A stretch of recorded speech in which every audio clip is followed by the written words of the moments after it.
जय श्री कृष्ण। आप सभी को माघ मास के कृष्ण पक्ष की षटतिला एकादशी की धीरो शुभकामनाएं। आज हम बात करेंगे बहुत ही शक्तिशाली, बहुत ही पवित्र और बहुत ही पुण्य षटतिला एकादशी की षटतिला। एकादशी का व्रत किस दिन किया जाएगा? व्रत का पूजन आपको कैसे करना है? षटतिला एकादशी का क्या उपयोग है? इस व्रत में किस प्रकार से 6 प्रकार के उपयोग बताए गए हैं? तिल के क्यों इसे छठतिला कहा जाता है? उन 6 प्रकार के तिल के उपयोग इस दिन यदि आप करते हैं तो उससे व्रत पर क्या प्रभाव पड़ता है? कैसे व्रत करना है? विधि क्या रहेगी? पारण कैसे करना है? भोजन क्या करना है? कैसे करना है? नियम क्या रहेंगे? व्रत के शुभ मुहूर्त क्या रहेंगे? भद्रा है इस दिन या नहीं है? पिछले एकादशी पर भद्रा थी, इस एकादशी पर क्या भद्रा रहेगी? क्या प्रभाव? भद्रा का कोई रहेगा भी कि नहीं रहेगा? पारण कब करना है? कैसे करना है? शुभ समय क्या रहेगा? पारण के नियम क्या रहेंगे? सुबह सुबह कर सकते हैं कि नहीं? इस प्रकार से संपूर्ण जानकारी आने वाली एकादशी के बारे में आपको प्रदान की जाएगी। आपसे निवेदन है कि अपने व्रत की सफलता के लिए भगवान श्री हरि का आशीर्वाद प्राप्त करने के लिए कृपया कमेंट बॉक्स में अवश्य लिखें ओम नमो भगवते वासुदेवाय या जय श्री हरि। विष्णु की विज्ञान भी यह मानता है कि जब भी आप भगवान का मंत्र या जयकारा उनका नाम लिखते हैं या बोलते हैं, ना तो उससे एक ऊर्जा उत्पन्न होती है, सकारात्मक ऊर्जा उत्पन्न होती है, और वह सकारात्मक ऊर्जा आपके जीवन में सकारात्मक परिवर्तन लेकर आती है। इसीलिए आपको अवश्य ही लिखना चाहिए भगवान का नाम या भगवान का मंत्र। आपका व्रत श्री हरि सफल करेंगे। वीडियो में आगे बढ़ने से पहले चैनल दिव्य ज्योति को सब्सक्राइब करके वीडियो को लाइक शेयर जरूर से कर दें। प्रिय दोस्तों, पंचांग बताते हैं मुहूर्त और डेट, वही हम आपको बताते हैं, बात करते हैं माघ मास के कृष्ण पक्ष की एकादशी की। माघ मास के कृष्ण पक्ष की जो एकादशी है उसका नाम है षटतिला एकादशी। माघ के महीने में आप सभी भाई बहन जानते हैं कि तिल का बहुत अधिक महत्व बताया गया है। माघ अपने आप में एक पवित्र महीना है, इतना पवित्र। देखिए, महीने सभी पवित्र हैं, लेकिन महिमा बहुत अधिक है माघ की। इसीलिए माघ स्नान आपने सुना ही होगा। आप में से बहुत से लोग माघ स्नान कर भी रहे होंगे। तो माघ की जो महिमा है वह अद्भुत है साहब। माघ के महीने में तिल की महिमा बहुत अधिक है। आप देखेंगे माघ का महीना चतुर्थी आती है तो तिल चौथ कहा जाता है। माघ के महीने में शुरुआत संक्रांत से होती है, तो शुरुआत में तिल और गुड़ का दान होता है। उसके बाद एकादशी आती है, षटतिला एकादशी है। अमावस्या पर तिल के दान का महत्व है। पूर्णिमा माघी, पूर्णिमा पर तिल के दान का महत्व है। तिल पूरे माघ में सबसे अधिक महत्वपूर्ण बताया गया है। तिल का दान, तिल का उपभोग आपके लिए बहुत कल्याणकारी है। आगे आपको बताएंगे कि षटतिला अर्थात 6 तिल का क्या उपयोग करना है। इस दिन या तिल के 6 दाने किस प्रकार से उपयोग करने हैं। षटतिला एकादशी के लिए एकादशी का जो व्रत है ना, वह आपके जीवन का कल्याण करता है, आपके जीवन के सभी दुखों को दूर करता है। जब आप व्रत करते हैं उस दिन आपको सुबह संकल्प लेना होता है, और संकल्प में आप जो भगवान श्री हरि से मांगते हैं और जो कहते हैं कि आप इस कार्य की सिद्धि के लिए व्रत कर रहे हैं, प्रभु इसे प्रदान करेंगे, तो अवश्य ही भगवान श्री हरि उसे प्रदान करते हैं। वह किसी न किसी प्रकार से आपके जीवन में आता है और आपके जीवन के दुख दूर होते हैं। बस ध्यान इतना रखना होता है कि एकादशी के व्रत को नियमों के अनुसार आप करें, कोई नियम आपसे ना छूट जाए। क्योंकि हम व्रत तो करते हैं, परंतु कोई ना कोई जाने अनजाने में ऐसी गलती कर बैठते हैं जो उस दिन हमें नहीं करनी होती है। आप जानते हैं, एकादशी के इस व्रत का एक नाम पाप हारिणी भी है। पाप हारिणी किसे कहा जाता है? पाप हारिणी का मोटे तौर पर अगर मतलब निकाले तो उसका मतलब होता है जो पापों को नष्ट कर दे, जो पापों का हरण कर ले। ये इतनी अधिक शक्तिशाली है, पाप हार नहीं है। इसीलिए एकादशी का व्रत तो सभी को करना चाहिए। जो नहीं करते हैं उन्हें भी शीघ्र से शीघ्र आरंभ कर देना चाहिए। यह आपके जीवन को सद्मार्ग पर लाता है, यह आपके जीवन के दुखों को दूर करता है।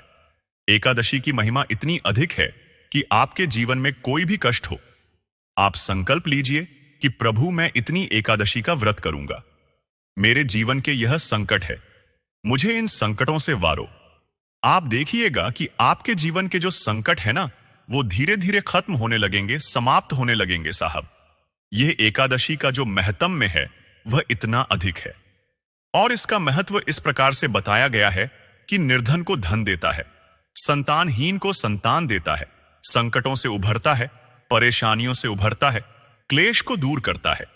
सभी मनोरथ सिद्ध करने वाला एकादशी का व्रत है। तो एकादशी के पूजन की बात करते हैं कि छठ तिला।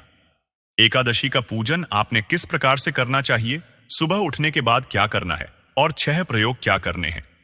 तिल के देखिए, सबसे पहले तो यह जो एकादशी है ना, इसे छठ तिला कहा जाता है। तो मतलब 6 हो गया तिल, मतलब तिल तो छठ तिला। एकादशी, इस पर तिल के 6 उपयोग बताए गए हैं जो आपको अवश्य करने चाहिए। जितने भी हमारे माताएं, बहनें, भाई, बंधु व्रत कर रहे हैं, उन्हें यह अवश्य ही करना चाहिए। 6 उपयोग क्या है? तिल के सबसे पहला उपयोग, जब आप स्नान करें तो जो पानी है आपका, उसमें तिल डाल लीजिए।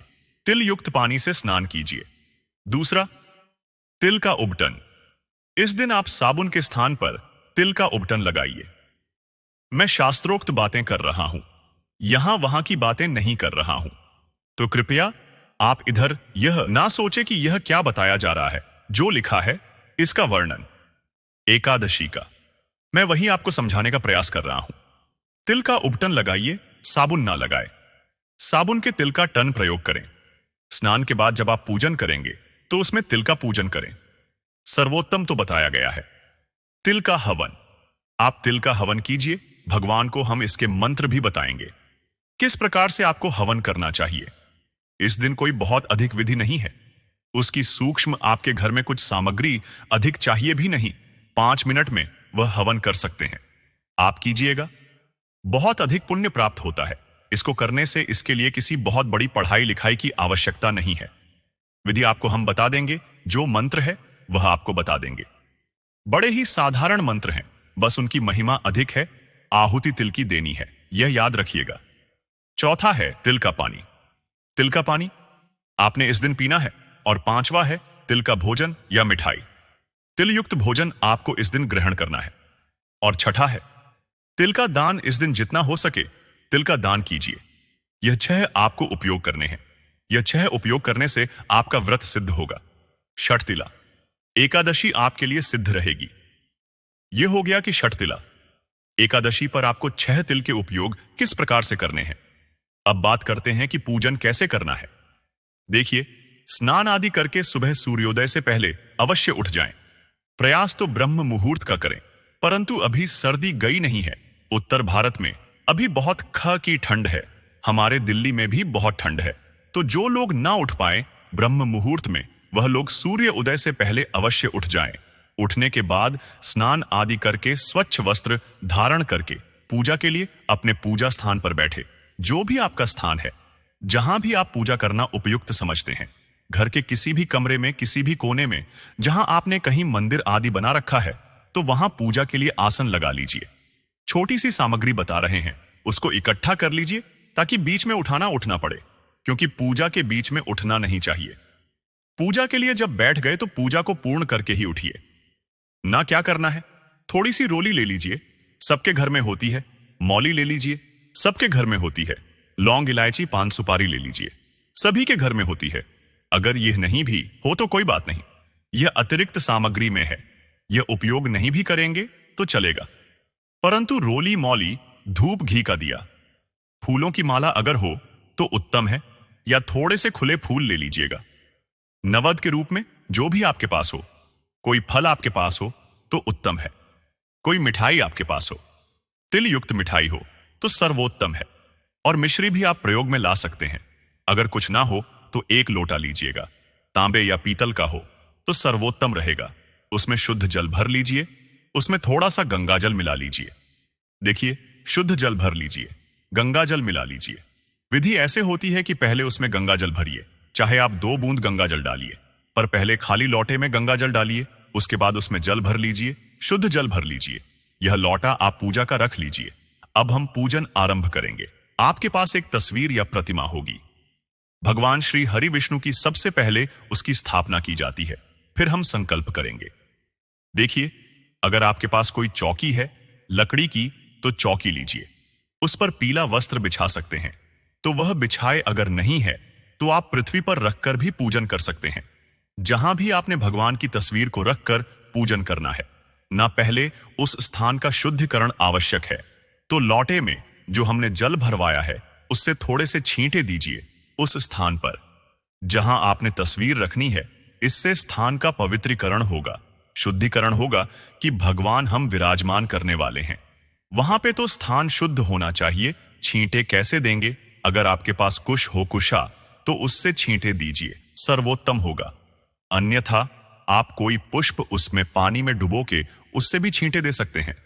फिर वहां पर भगवान को आसन दीजिए। ऐसे ही तो बिठा नहीं देंगे, भगवान को आसन भी आवश्यक है। तो आसन के रूप में कुछ नहीं, आपके पुष्प होंगे। नाना थोड़े से पुष्प वहां पर बिखरा दीजिए और उसके ऊपर भगवान की प्रतिमा को स्थापित कर दीजिए। अब हम व्रत का संकल्प सबसे पहले करेंगे, फिर पूजन करेंगे। संकल्प करने के लिए अपने सीधे हाथ में जल लीजिए। जल में 1 रुपए का सिक्का दक्षिणा के रूप में कम से कम रखिए। अधिक जो भी आप रखना चाहे वह रख सकते हैं। 3 बार बोलिए, श्री विष्णु, ओ श्री विष्णु, ओ श्री विष्णु। अपना नाम, अपना गोत्र, जिस स्थान पर बैठकर आप संकल्प कर रहे हैं वहां का कान नंबर, क्षेत्र का नाम, शहर का नाम, माघ मासे, कृष्ण पक्षे, षटतिला, एकादश पूर्ण, तिथि अमुक वासरे, अमुक कार्य सिद्ध अर्थात या जो भी आपके कार्य हैं जिनको करने की सिद्ध के लिए आप व्रत कर रहे हैं, जो आपकी मनोकामना है वह बोलिए कि अमुक कार्य अर्थात संतान प्राप्त अर्था है, आयु आरोग्यता प्राप्त अर्था है, धन संपत्ति प्राप्त अर्था है, सुख संपत्ति प्राप्त अर्था है, एकादशी, व्रत पूजन, संकल्पम, संक बोलिए, सस श्री विष्णु शरण शरणम प्रपे, संकल्प भगवान के चरणों में अर्पित कर दीजिए। भगवान से निवेदन कीजिए कि प्रभु हमारी यह पुकार सुनिए, इस कामना को पूरा कीजिए। कोई गलती, कोई त्रुटि हो जाए तो हमें क्षमा कीजिए। संकल्प करने के बाद हमें पूजन करना है। पूजन कैसे करेंगे? पंचोपचार से पूजन करेंगे। पंचोपचार पूजन विधि में सबसे पहले भगवान को पद्य, अर्घ, आचमन हम अर्पित करेंगे। इसके लिए 3 बार जल के छींटे दीजिए। कुश आपके पास होगा, कुशा तो उसे 3 बार जल के छींटे दीजिएगा। जल के छींटे देने के बाद भगवान को तिलक लगाइए। अक्षत के स्थान पर सफेद तिल लगाइए। फूलों की माला पहनाए। खुले फूल है तो पुष्प अर्पित कीजिए। वस्त्र के रूप में मौली आपके पास हमने बताई थे ना, मौली का एक टुकड़ा तोड़िए और वह वस्त्र के रूप में भगवान को अर्पित कीजिए। अब आप धूप जलाएं, धूप दिखाइए और दीप जलाइए। दिखाइए घी का दिया आपने जलाना है। इसमें एक चीज बता दें, घी का दिया ऐसा नहीं है कि आपने घी का ही दिया जलाना है। आप तिल के तेल का दिया भी जला सकते हैं, परंतु शुद्धि आवश्यक है। घी यदि हो आपके तो शुद्ध हो। ध्यान रखिए, अगर शुद्ध घी नहीं है तो कोई बात नहीं, आप तिल का दिया जलाए। तिल के तेल का दिया वह भी उत्तम होता है, पुण्य फलदायी होता है। तो आप शुद्ध घी या तिल के तेल का दिया जलाइए। आप रखेंगे तो उस दीपक के स्थान के देने के रूप में या तो पुष्प रख दीजिए या थोड़े से चावल रख दीजिए। दीपक कभी भी पृथ्वी पर डायरेक्ट नहीं रखना चाहिए। आपको दीप दिखाइए और इस दीपक को उठाना भी नहीं है जब तक पूर्ण नहीं हो जाती पूजा, और उसके बाद भी इसको यही रहने दीजिएगा जब तक कि अपने आप से शांत नहीं हो जाता। दीप दिखाइए। अब नैवेद्य के रूप में आपके पास यदि तिल से युक्त कोई मिठाई है तो सर्वोत्तम है, वह अर्पित कीजिए। भगवान को वो नहीं है, आप फल अर्पित कर दीजिए। इसके बाद अब आपको भगवान को जलजमनी करानी चाहिए। जलजमनी कराइए, पुनः जल के छींटे दे दीजिए। कुशा या पुष्प से जलजमनी कराइए। यह होती है पंचोपचार पूजन विधि। अब इसमें मनोकामना पूर्ति के लिए कार्य आप कर सकते हैं। हमने आपको बताया, यदि आपके पास पान का पत्ता है तो पान का पत्ता लीजिए, उसकी डंडी तोड़ दीजिए, 2 लौंग, 2 इलायची, 1 सुपारी उसमें रखिए। पान का बीड़ा बनाइए, दोनों हाथों को जोड़िए, बीड़ा हाथ में लीजिए। भगवान से अपनी मनोकामना बोलिए कि प्रभु हमारे जीवन में यह संकट है या प्रभु हमारे जीवन में इसकी कमी है, यह हमें प्रदान कीजिए। इसके निमित्त हम यह एकादशी का व्रत व पूजन कर रहे हैं और वह प्रार्थना करते हुए भगवान के चरणों में वह पान का बीड़ा अर्पित कर दीजिए। यह मनोकामना पूर्ति उपाय है, इसको आपको अवश्य ही एक बार करके देखना चाहिए। यदि आपके जीवन में किसी भी प्रकार का कोई संकट है तो भगवान श्री हरि अवश्य ही उसको दूर करेंगे। ये हो गई आपकी पूजा पूर्ण। यहां पर आज की प्रथम दिन की पूजा है। एकादशी की पूजा द्विदिवसीय होती है, 2 दिन की पूजा होती है। यह अगले वीडियो में पूर्ण रूप से बताएंगे। अब पारण वाले दिन की पूजा, तो उसके आगे हम वर्णन करेंगे कैसे करना है। अब आपको कथा सुननी है। एकादशी की कथा आपको अवश्य पढ़नी या सुननी चाहिए। एकादशी की कथा आपके इसी चैनल दिव्या ज्योति पर प्रत्येक एकादशी पर सुनाई जाती है। ध्यान रखें कि सही कथा ही सुने। एकादशी की कथा की सबसे बड़ी पहचान यह है कि यह भगवान श्री कृष्ण द्वारा महाराज युधिष्ठिर को ही सुनाई जाती है। यही इनका माध्यम है। इस कथा को आपको सुनना चाहिए। प्रत्येक एकादशी की अलग कथा होती है आपके इसी चैनल दिव्या ज्योति पर। यदि आपने सब्सक्राइब नहीं किया है चैनल को, तो सब्सक्राइब कर लीजिए, क्योंकि हम जो जानकारी देते हैं ना, वह धर्मशास्त्र, ज्योतिष और पुराणों पर ही आधारित होती है। हम व्यूज बढ़ाने के लिए इधर उधर की बातें नहीं करते। एक और चीज, हम आपको, यदि कोई वायरल न्यूज है आपके पास धर्म से संबंधित किसी भी प्रकार की, तो आप उसके बारे में भी हमसे पूछ सकते हैं कि पंडित जी, इस तरह का एक वीडियो चल रहा है, इसमें क्या सत्यता है? क्या ऐसा होता है क्या जैसे ग्रहण को लेकर अवाएं आती रहती हैं? तो हमारे जो दर्शक हैं वह हमसे पूछते हैं कि यह ग्रहण बताया जा रहा है, आप बताएं कृपया, या अपना वीडियो बनाकर बताएं कि क्या है, इसकी सच्चाई कैसे करना चाहिए। बहुत बार भद्रा के बारे में भी अवाएं उड़ा दी जाती हैं कि भद्रा है नहीं करनी है, पूजा भद्रा है नहीं करनी है। पूजा तो आप पूछ सकते हैं कि पंडित जी, यह जो बात की जा रही है इसमें क्या सत्यता है, कृपया आप बताएं, तो हम उसके अनुसार भी आपको एक वीडियो बनाकर आपकी जो भी परेशानियां हैं उनको दूर करते हैं और सत्यता बताते हैं कि वह जो वीडियो चल रहे हैं वह सिर्फ अफवाह उड़ाने के लिए है, या वॉक ही उन विधियों को माना जाना चाहिए।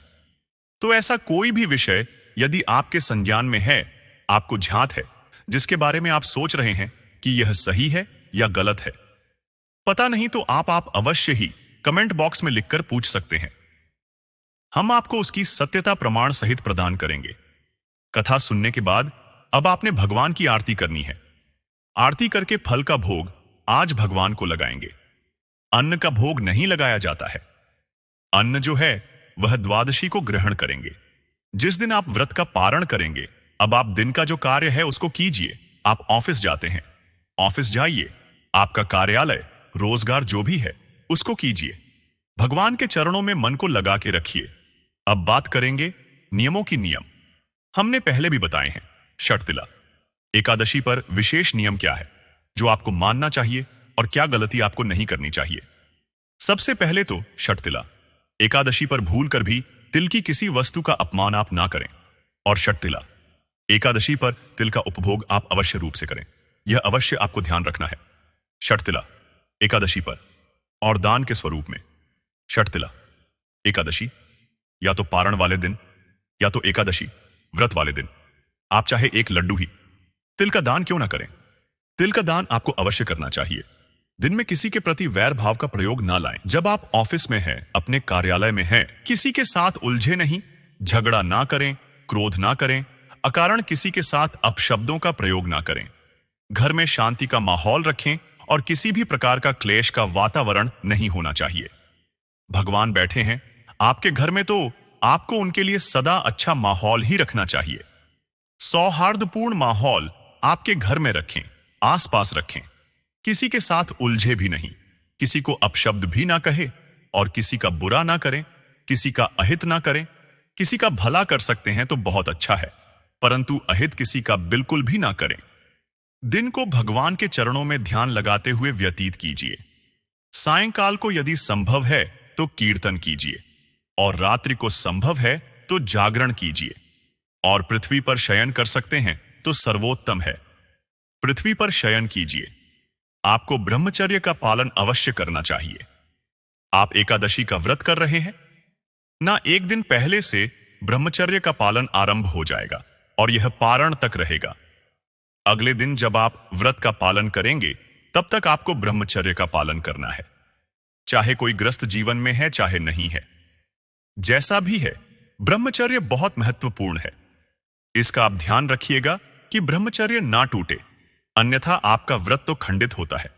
इससे पाप भी बहुत अधिक लगता है, इसीलिए इसका आपको ध्यान रखना चाहिए। पारण वाले दिन आपको सुबह सूर्य उदय से पहले उठ जाना चाहिए। पारण की बात कर लेते हैं, फिर बताएंगे व्रत किस दिन करना है। सुबह सूर्योदय से पहले उठ जाए, स्नान आदि करने के बाद जो आपने पूजा की है, जो विधि आपने यहां आज हमने आपको बताई है ना, उसी विधि से वही सारी सामग्री एकत्र कर लीजिए। उस स्थान पर बैठ के और भगवान का पूजन कीजिए, पंचोपचार से पूजन कीजिए, भगवान को फल अर्पित कीजिए, तिलक लगाइए, अक्षत लगाइए, फूल पे फूलों की माला पहनाए, पुष्प अर्पित कीजिए, धूप दिखाइए, दीप दिखाइए। नवद के रूप में आप जो भी आपके पास उपयुक्त सामग्री है जो बताई गई है, आपको वह अर्पित कीजिए। अब आपने भगवान को पारण का भोग लगाना है। पारण का भोग षटतिला एकादशी पर विशेष रूप से तिल युक्त मिठाई का ही लगेगा। या तो आप तिल के गुड़ तिल के लड्डू बना लीजिए, आप तिलकुट का भोग भी लगा सकते हैं, तिल से बनी किसी अन्य मिठाई का भोग भी लगा सकते हैं, परंतु पारण वाले दिन भगवान को आपको तिल अर्पित करना चाहिए, तिल का भोग लगाना चाहिए। यह सर्वोत्तम है। अगर संभव ना हो तो फिर आप जो भी आपके घर में आहार बनेगा जो शुद्ध हो, जिसमें किसी प्रकार का तामसिक पदार्थ प्रयोग में ना आया हो, उसका भी भोग लगा सकते हैं। फल का भोग भी लगा सकते हैं। थाली सजाइए, थाली सजा के भगवान के सामने रखिए और उसमें तुलसी का पत्ता अवश्य रखिए। बिना तुलसी के भगवान भोग स्वीकार नहीं करते हैं। भगवान से प्रेम पूर्वक भोग का निवेदन कीजिए। भगवान को भोग लगाने के बाद आपको पुष्पांजलि करनी होती है। पुष्पांजलि एक आवश्यक प्रक्रिया है जो कि किसी भी एकादशी के व्रत में आपको पारण वाले दिन करनी ही चाहिए। जब आप पूजा पूर्ण कर रहे हैं, मैंने कहा कि 2 दिवसीय पूजा होती है एकादशी की, तो यह पारण वाले दिन पूजा जो है वह समाप्त होती है, पूर्ण होती है। इस दिन आपको पुष्पांजलि करनी होती है। इसमें आपके व्रत की सफलता निहित होती है, अर्थात इसी के आधार पर आपकी सफलता या असफलता निर्धारित होती है। पुष्पांजलि में ही वह सब वर्णन आता है कि आप किस प्रकार से किस गलती के लिए क्या क्षमा याचना करेंगे, कैसे करेंगे। पुष्पांजलि की विधि क्योंकि विस्तृत विधि है, इसके लिए हम सदैव प्रत्येक एकादशी पर अलग से एक वीडियो बनाते हैं। वह एकादशी के व्रत वाले दिन हम अपलोड करेंगे, जिसमें बताया जाएगा कि इस एकादशी का आप पारण कैसे करेंगे, क्या विधि रहेगी, क्या नियम रहेगा, क्या शुभ मुहूर्त रहेगा, क्या करें और क्या ना करें। वो एक विस्तृत वीडियो एकादशी पर हम सिर्फ इसीलिए बताते हैं ताकि हमारे जितने भी दर्शक हैं उन सब तक सही जानकारी पहुंच सके कि पारण कैसे करना है, क्योंकि व्रत की सफलता पारण पर बहुत अधिक निर्भर होती है। जैसे किसी भी कार्य की सफलता निर्भर होती है कि उसका अंत कैसे करते हैं। आप अंत भला तो सब भला कहा जाता है, ना तो उसका अंत कैसे करते हैं। वैसे ही व्रत का समापन, एकादशी का पारण कैसे करते हैं, वो बहुत महत्वपूर्ण होता है। तो उस वीडियो को आप देखिएगा। ध्यान से चैनल दिव्य ज्योति पर नए हैं तो फिर कहते हैं कि सब्सक्राइब कर लीजिएगा, जिससे कि वो महत्वपूर्ण जानकारी आपको प्रत्येक एकादशी पर मिलती रहे। प्रत्येक एकादशी पर पारण के थोड़े अलग नियम होते हैं, उसमें विस्तृत रूप से बताया जाता है, तो वह आप अवश्य देखिएगा। अब पुष्पांजलि करने के बाद आप ब्राह्मण को भोजन कराइए, दान दक्षिणा दीजिए। यह आवश्यक है, ब्राह्मण को दान देना चाहिए। ब्राह्मण को भोजन कराने के बाद, दान दक्षिणा देने के बाद आसन लगाकर बैठ जाएं। 5 बार मंत्र बोलेंगे, ओम नमो भगवते वासुदेवाय, और पारण करेंगे। तुलसी का पत्ता मुंह में रखेंगे, व्रत का पारण करेंगे। जो आहार घर में बना है उसमें सर्वप्रथम आपको तिल से बनी हुई किसी भी सामग्री का प्रयोग योग करना है। बात करते हैं कि एकादशी का व्रत कब किया जाएगा और पारण के लिए शुभ मुहूर्त क्या है। तो एकादशी तिथि आरंभ हो रही है 24 जनवरी को शाम को 7:21 पर और 25 जनवरी को रात्रि को 8:31 पर समाप्त होगी। ऐसे में 26 जनवरी को व्रत का पारण किया जाएगा और 25 जनवरी को किया जाएगा। व्रत 25 जनवरी 2025 को एकादशी का व्रत किया जाएगा। यह उत्तम व्रत है, सूर्य के मुख से एकादशी है और द्वादशी युक्ता एकादशी है। तो आप 25 जनवरी को व्रत की 26 को पारण कीजिए। पारण की विधि विस्तृत बताएंगे, नियम बताएंगे। अभी बताते हैं समय क्या है। तो शुभ मुहूर्त रहेगा प्रातः 7:21 से और 9:34 तक। ये थी जानकारी एकादशी के बारे में। वीडियो अच्छा लगे तो उसे लाइक अवश्य कीजिएगा। मनोकामना पूर्ति के लिए, व्रत की सफलता के लिए। जय श्री हरि ओम नमो भगवते वासुदेवाय अवश्य लिखिए। भगवान सबका कल्याण करें। जय श्री कृष्ण। ओम नमः शिवाय। हर हर महादेव। जय माता दी, जय माता लक्ष्मी।